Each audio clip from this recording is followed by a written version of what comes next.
on. Hey everybody, this is Praxis, and this is our live stream that we do twice a month. And this is the first live stream of the month on the first Friday of the month, so this is Patreon only in terms of the live stuff. If you're watching this later on, welcome. And if you're watching it right now, welcome also. I'm sorry, I'm a little thrown off because we have a special guest tonight. River's getting a little bit older, and I said that he could jump in on the beginning of the live stream because he wanted to show you what he got for Halloween. We did trick-or-treating, and you want to hold it up so people can see? River did a lot of trick-or-treating. He went around, got a lot of candy, and he kept some of it, but we started a new tradition this year that River was pretty interested in called the Switchy Witch. And the Switchy Witch comes in and switches out a bunch of the tooth-rotting candy out for something that lasts forever. It's not a cavity, which is a toy. So River wanted to show that to you. So for the rest of the show today, we have lots of other things that have nothing to do with the Switchy Witch, Halloween, or tooth decay. And there's quite a bit to pack in, so I want to jump right in and start off with a video clip that, what are you doing? No, he's fine, don't worry about it. I'm sorry. Okay, yeah, so we have a video clip that was shot just yesterday, which goes over what I was talking about in the little intro video at 4:30 today, that is about the kind of Roman bath style heating vents that are underneath the floor. So I want to jump right to that, right at the beginning so everyone can see that, and then we'll go for questions and all that kind of stuff, relating to the bath or anything else. And then at the very end, I mentioned to some of you guys that we have a sneak peek of what's going on with that 5G interview. It happened, it's all ready. I just have to shoot my hilarious intro, and then we're going to have it for you guys. But I do have a clip of that coming up. So, but first, let's go to the clip for tonight. It's the one that's all kind of hazy, the second from the right over there, of what's going on for our subfloor Roman bath style heating system. Hey everybody, we're here on site, and someone had asked me recently if I could get an image of the outside of the house to just see the progress of where it is presently, and this is where it is today, this morning. Actually, this is Halloween when I'm recording this, so it's yesterday is when this was all happening, but it doesn't look substantially different today because what I'm doing today is what's inside, so this is what it still looks like at the moment. So let's go in, and we're going to check out something really exciting that I'm working on. This is a piece of technology that's been around with people for thousands of years. The Romans use it to warm their baths, the famous Roman baths, to run heat under the floor. And I'm doing something very similar to that. I read about it in a book called The Passive Solar House, and someone came up with the idea of using something that is fairly common for construction in an uncommon way to kind of warm your floors and kind of work with the passive solar energy that comes free from the sun. And it's these cinder blocks. I'm using a ton of these guys under the floor, and let me get out of the rain. That's why I'm working inside today, is because it is raining and I can't really work outside so great.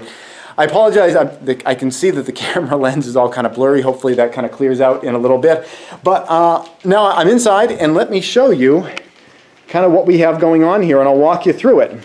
What you see is a number of runs of plastic, and you can see this one here is cinder block, and each one of these is actually cinder block underneath. And the idea here is that we want to create passages under the floor to run heat from, and we're going to get heat from way up there. The wood stove is right about where I'm standing. In fact, I'll pan back down to it. If you guys recall, this is the outside air adapter. It's going to bring outside air to the wood stove. So the wood stove is going to sit right in this area, and the heat is going to go up, up, up. These boards are just temporarily there, but you can see through the cracks in them, it goes all the way up to the upper levels of the house. And the upper levels of the house are going to get pretty warm. That's just the way that it is. When heat rises, it goes up, and it tends to make things warm upstairs. So what my plan is to recapture that heat so that instead of having the upstairs be too hot and the downstairs be too cold, I'm going to be bringing the heat down through a vent pipe in this corner here. So it'll come down from the corner, down along here. It's going to jump under the floor here, and this is just inside of a bathroom. It'll jump under the floor. We have a pass-through in the concrete footing here that we left for it. It's going to pass right through here. and it's going to enter, and I've got a little block here to cover it up, keep dirt from getting in, but it's going to enter, oh man, is it just too dark to see? It might be too dark to see. There's a cinder block there on its side. I apologize. Yeah, I'm just going to, in the middle of this video, just very unprofessionally, I'm going to clean the lens with my shirt. By the way, I'm a cinematographer. That's my job. And cleaning a lens with your shirt is damaging for the lens, but, you know, you got to do what you got to do. Let's see if we can get a better view here. So we can see there's a cinder block under there. You can barely see it, but there's a cinder block, and there's the two holes of the cinder block facing that way. So the air is going to go in there. Let me get this recovered. Don't want to get dirt in there. The air is going to go in there, and then it can go one of two directions. There's two channels of cinder blocks going that way, and there's one channel going this way. And it'll just find its way through all these different passages. It's being pressurized, so it's being pushed through, and it's going to move through all these tunnels. And every once in a while, they come to one of these little junction boxes. And I'll open one up right here. And in these junction boxes, air is going to be coming from this direction. It's going to be coming from this direction, and it's going to be heading out in that direction. I've got these little pads in here to make sure that the cinder blocks don't slip and move around. And there's also pads on the top of this thing, so that the tops of the cinder blocks don't slip and move around. Because we're really, let me just get this re-engaged. There we go. Because what we're doing is once we get the cinder blocks down, we wrap them in plastic, and we're packing dirt all around it. And we want to pack dirt around it for two reasons. One, we want to have the dirt right up against the cinder blocks, so when the warm air is moving through the cinder blocks, it's transferring its heat out into the surrounding area. It's transferring it out through this plastic tarp I have on there. It's transferring it out through into the dirt, and then it's going to transfer it up into the slab, because there's going to be a 6-inch slab poured all across the top of this, which will bring it just about flush with the doorway over there. When I put down the plastic, at first I wasn't going to use plastic because my feeling was that you get better thermal transfer if you didn't have the plastic sheet there. I was thinking about maybe just putting tape over the joints. The reason I put any of this down is because, as you can see on these cinder blocks right here, it's really hard to get them perfect. And there's these little cracks here, and if dirt got in there, it would close up the tunnels, and it would make it so the air couldn't get through. So I was thinking at first, well, I can just put some tape across these, but in practice, it proved just too difficult to get the tape on there to keep it sticking and everything. It was just really difficult, and I ended up just using plastic because it was a more secure solution, a faster solution, an easier solution, and I have a ton of scrap plastic tarps just sitting around from the lumber delivery. So that's what I've been doing. I've been putting the plastic tarps on them, tamping all the dirt down around it, and where this is going to end up is over in this corner. You can see the channels are already kind of dug out here. Over in this corner, there's going to be one more junction box right here, and this is at the far corner from where it came in. So it comes across this whole array here, and ends right here, and there's going to be a floor register, just a regular floor register, and that is going to just provide the kind of the warm air coming up out of the system. Now, my anticipation is that once the air does come out of that register hole, it's probably not going to be actually that warm anymore. That might make you think, well, what's the point of it? You take this warm air from upstairs and you pump it down. When it finally comes to the downstairs to heat it, now I'm telling you it's going to be cold air. So, what's the point of doing all this stuff? Well, the point is that what I want it to do is I want it to lose all of its heat as it's going through these tunnels. And laws of thermodynamics say that energy is neither created nor destroyed, and the heat goes somewhere, and where it goes is into the floor. So what we're going to be doing is storing all that heat energy. So instead of just having a lot of hot air when you have a fire, we're going to be capturing that hot air energy and putting it into the floor where it's more stable, where it'll kind of do more of a slow release over time. So my hope and my expectation is that it's going to really moderate the system, because at the last homestead, one of the issues was, I wouldn't say it was an issue, but it was just something to be aware of, is when you had a fire, if you put too much wood in, it could get really hot, and I loved it. I'd have t-shirts and shorts days in the middle of winter to be 10 degrees outside or colder than that, and I'd be inside with like a tank top and flip-flops on. I don't actually own flip-flops, but you get the idea. And I really love that. So I mean, that wasn't necessarily a problem, but as you went into the evening, you would kind of lose that heat a little bit quicker because air doesn't have a lot of thermal mass. So it's hot for a little bit, but it transfers that heat out into your body or wherever, out into the walls, out through the windows and everything. If we can get that heat and capture that heat and store it in something really stable, like rock and concrete and dirt, it's going to be a much slower release. And there is foam insulation underneath all this dirt under here. There's 2 inches of foam insulation underneath the dirt, and that is going to keep all this heat up on this upper level, so we're going to have a minimal loss of the heat going down into the earth. And I'm really excited about the performance of it. Like I said, there's a precedent for this working in the Roman baths. I'm excited about it, and it's a lot of work putting it together, but I'm really excited about it. Can you tell that I'm excited about it? Because I just think it's going to, I love a nice stone, a warm stone floor in the middle of winter. That's pretty awesome. So I'm looking forward to that. So let's go back to the live stream. And if you have any questions on this system, and it's kind of being tested by me, in the future. I can't answer performance questions, but questions about how to build it, like what's my thinking, hit me up with them because maybe you've thought of something that I haven't thought of, and I'd love to hear any skepticism that you might have or things that maybe I should consider while I'm putting this thing together to head off any problems in the future. That's it. Thanks for watching.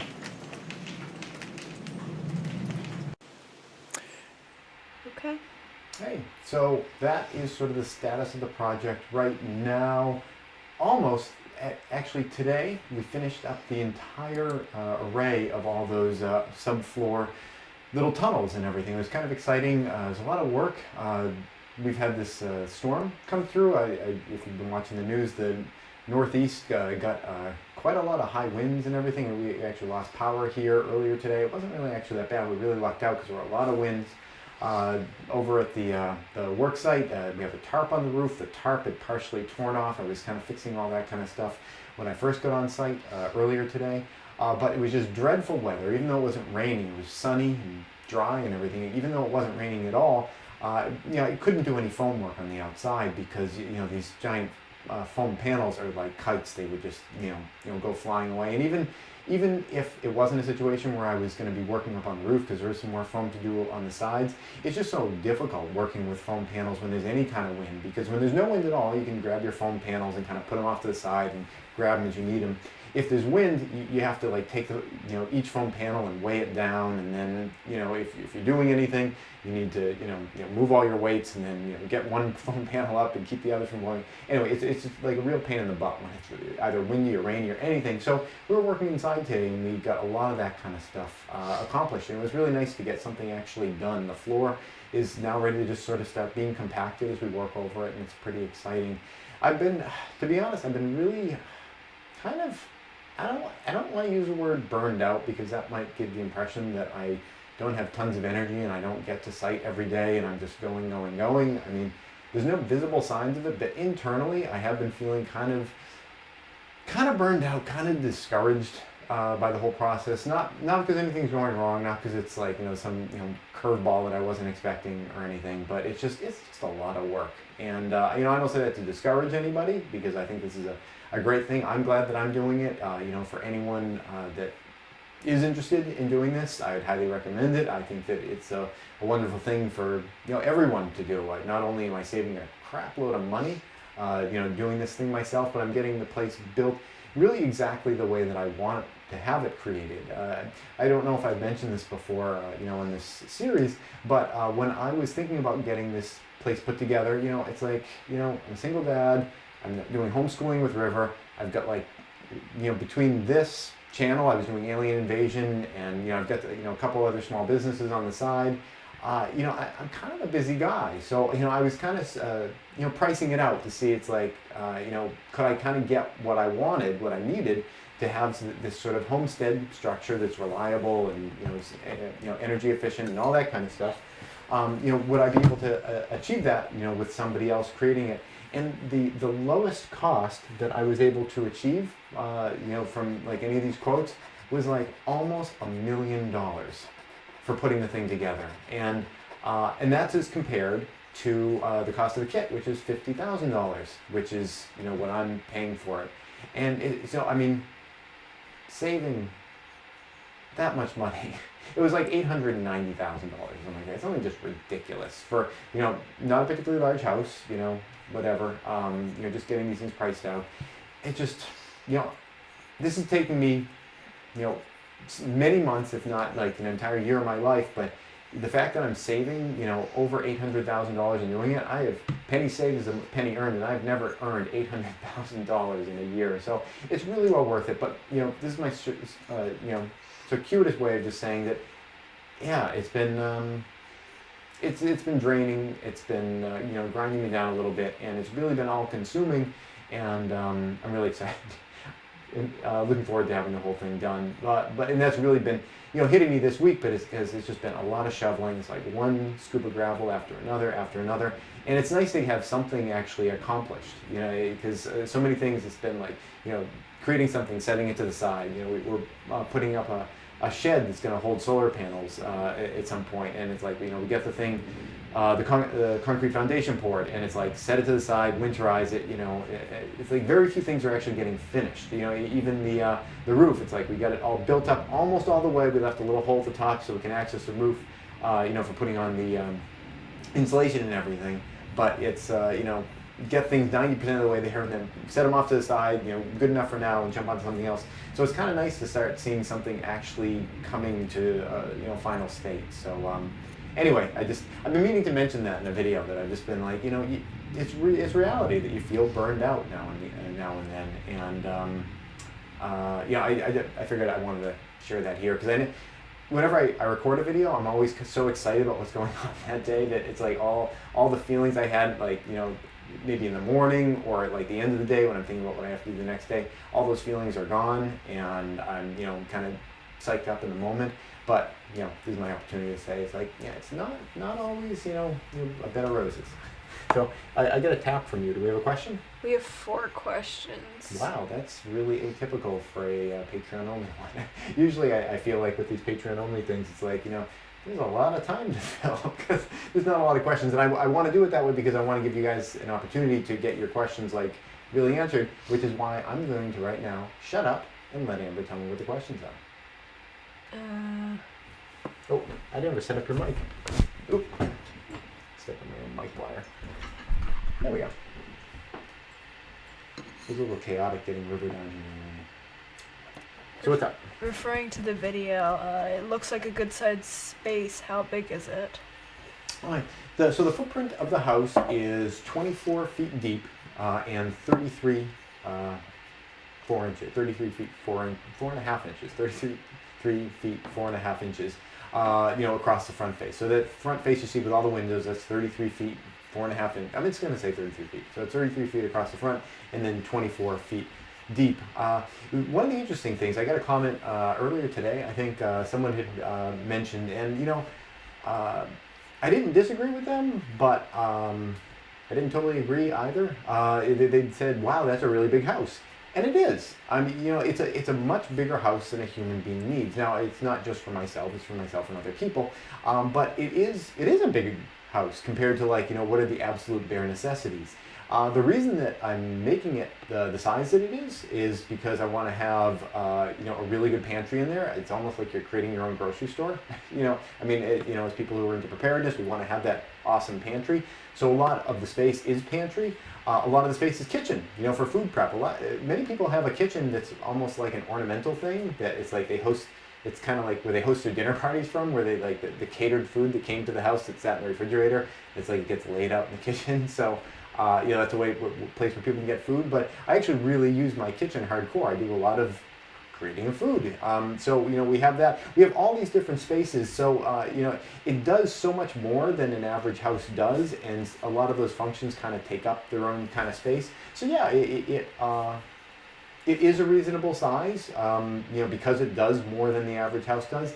But ironically, the footprint size, that it is, and the number of stories that it is, it's actually just above the bare minimum square footage that is required for being able to build in this area. I don't know if it's like this across, I'm sure there's places across the country where it's not this way, but in both of the communities where I've built in New England, there were regulations that you could not build a house smaller than a certain size. The last house that I built was just like 2 square feet bigger than the absolute minimum. This one's it's maybe 10% bigger than the absolute minimum, but it is really close to the absolute minimum. Now, one of the reasons for that is that the basement in a house doesn't count towards the square footage.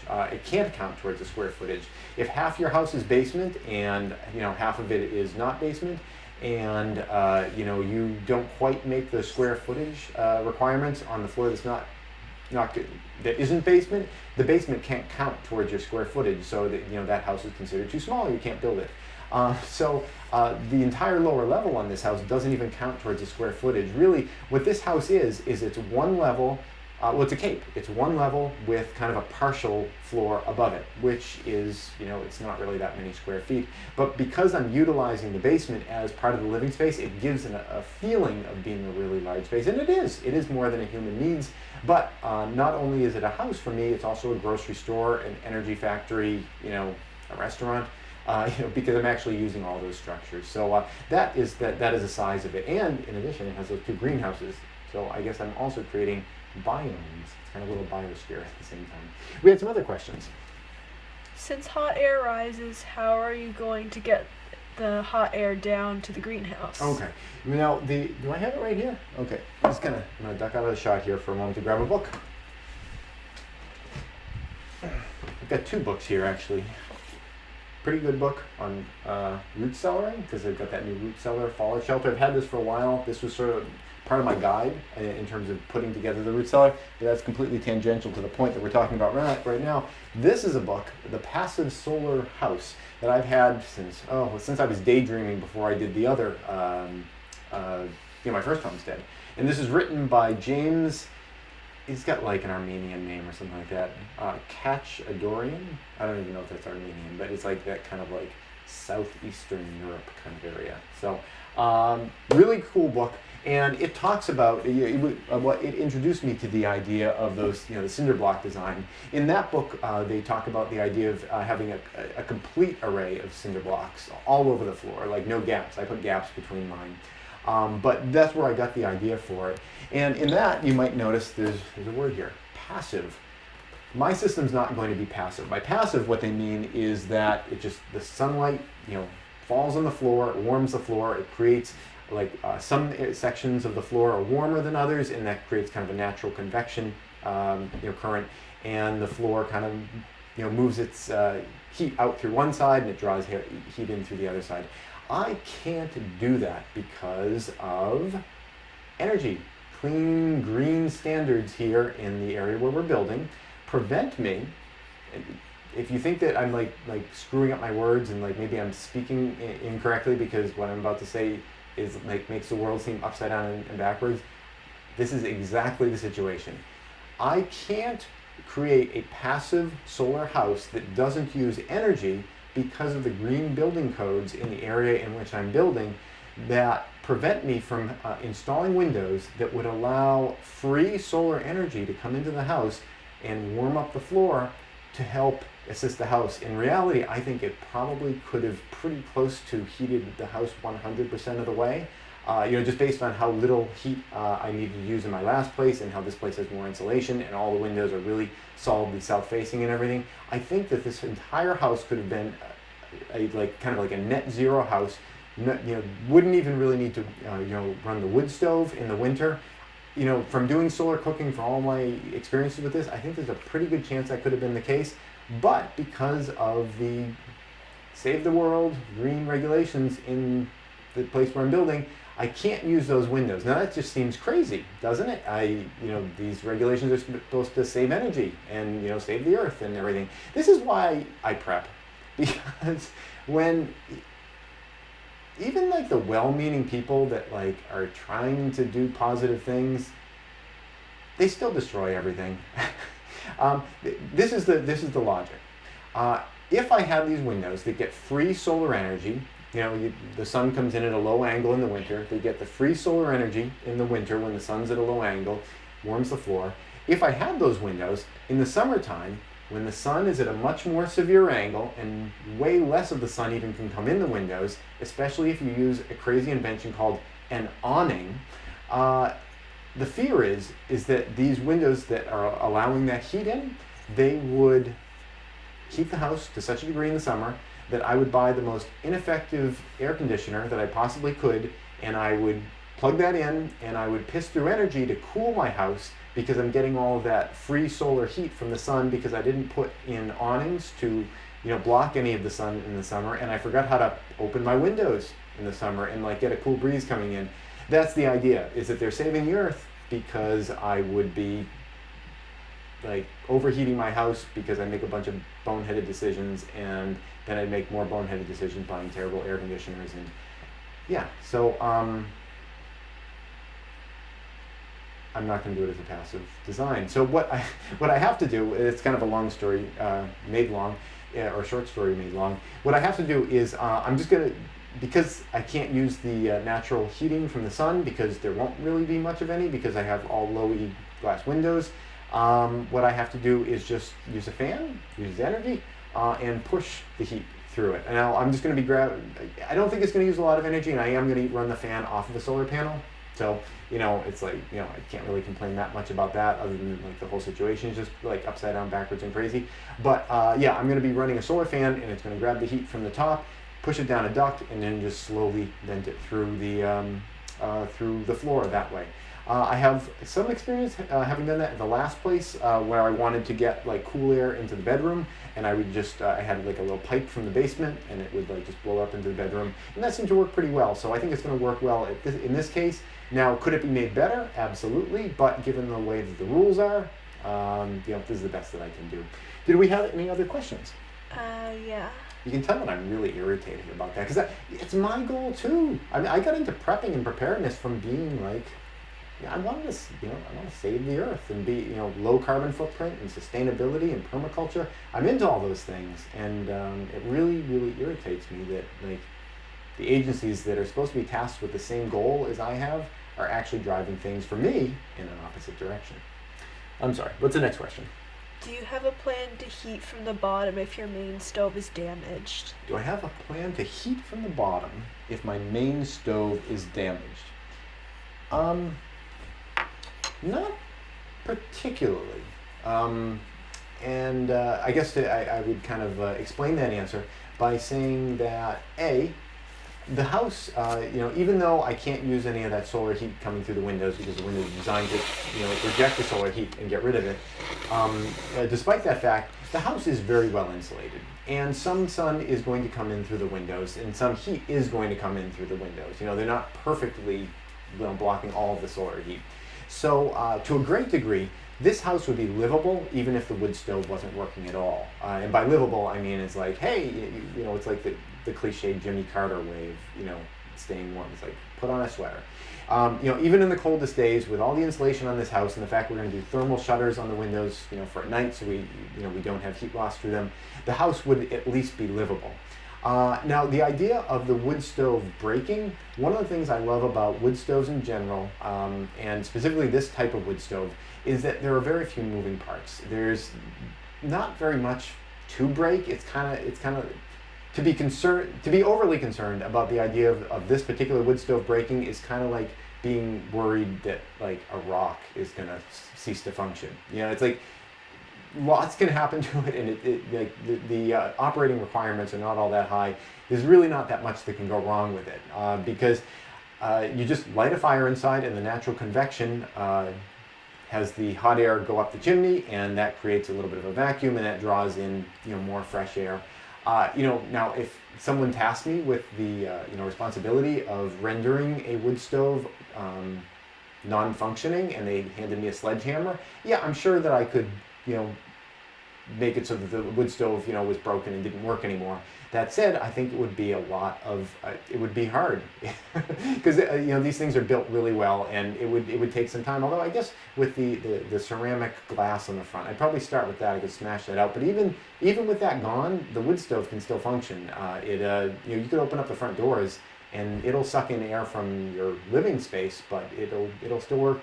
A lot can go wrong in them, and they can still keep functioning. And that's not me saying, hey, be cavalier about it and do all the sorts of terrible things to your wood stove and there won't be any ramifications. It's just I've been burning wood for, you know, more than a decade, and they're really reliable. I love them. One type of wood burning technology that I'm not a fan of at all, really, is wood pellet stoves. You know, I know people that have them, and they do throw out some nice warmth, but it's not at all the same as standing next to a real wood stove where you can feel that heat radiating out in every direction around the thing. Yeah, I mean, wood pellet stoves, like, you have kind of like a blower, and like you get some warmth from there, and you know, it's better than a lot of other ways of heating your house. You know, like forced hot air, or you know, all these you know, kind of things that people tend to use, but I really love wood stoves, and you know, wood pellet stoves also use electricity. You know, all the ones that I've ever seen, they need to have an electrical source, and for people that have them, and if the power goes out, you can't burn pellets without electricity. So you know, maybe there are some that can, but all the ones that I've ever seen were electricity dependent. So it's like there's no sense of the independence you get from a wood stove, and also you're still dependent on like a supplier, because you know, you're not going to go out into the woods and chop down some pellets either. So yeah, I'm not a fan of wood pellet stoves. I mean, if you like them, that's fine. It's just they're not for me for the reason that I described. Do we have any other questions? I don't think so. Okay, We're actually out of time. And we're actually out of time. Okay, so before we go, I wanted to share with you guys the 5G interview. Now, this is just a quick clip. We'll just run it right now. And I think probably next Friday we're going to air that so you guys can see it in its entirety. So thank you so much for hanging out for the episode. I really appreciate the questions. They always get me thinking too. And it's nice to know that if I have any real BS, I know what, you know, someone out there is going to catch me on it and maybe catch me before I actually build it into reality. So that's it. Thank you guys very much for watching, and here is the 5G clip. But let's take a step back. Like, what type of radiation are we even talking about when we're talking about 5G? You know, there's a whole spectrum there. You know, where does 5G land on that spectrum? Is it ionizing? Is it non-ionizing? Where is it? No, it's non-ionizing, and you know, 5G is a whole set of bands, but you can think of it in the order of from a few gigahertz up to, let's say, maybe 70 or 80 gigahertz. So it's very broad, and they're gonna increase those frequencies over time. But so it's in the range. You know, most things that we have nowadays are on the remarkably, they're about 2.4 gigahertz. Most of the things that we talk about, cell phones, microwave ovens, you know, there's a lot of things that run right around those couple of gigahertz. And the early 5Gs might be a little higher than that, but they're not going to be in the 50 gigahertz range yet. And what happens is, so you have this non-ionizing, you know, multi-gigahertz transmissions, and what happens is the higher they go in frequency, the more natural attenuation you get of those waves. And so, you know, your trees and your houses and everything else start attenuating that pretty quickly. And unfortunately, what that means is you have to put more transmission points or more antennas to sort of blanket an area, right? If you're trying to keep a city covered with 5G, you have to put antennas everywhere, maybe every 100 meters or so. Whereas now you have these large cell towers, and you don't get quite the attenuation that you would when you start bumping up into these tens of gigahertz types of things. So that's really where the big concern comes from, is that, well, yeah, it's bad enough we have cell towers, you know, every mile or so, but now we're talking about having antennas put, you know, every football field away from us, on all these little antennas everywhere. And being bathed in that very high frequency energy, people are worried that that might cause some kind of health effects. And you know, I understand that concern. I think it's a reasonable question to ask. So you talked about 5G as being... Please subscribe and tune in every Friday at 4:30 New York time for a new video. And if you'd like to support this channel, you can do so both through Patreon or PayPal.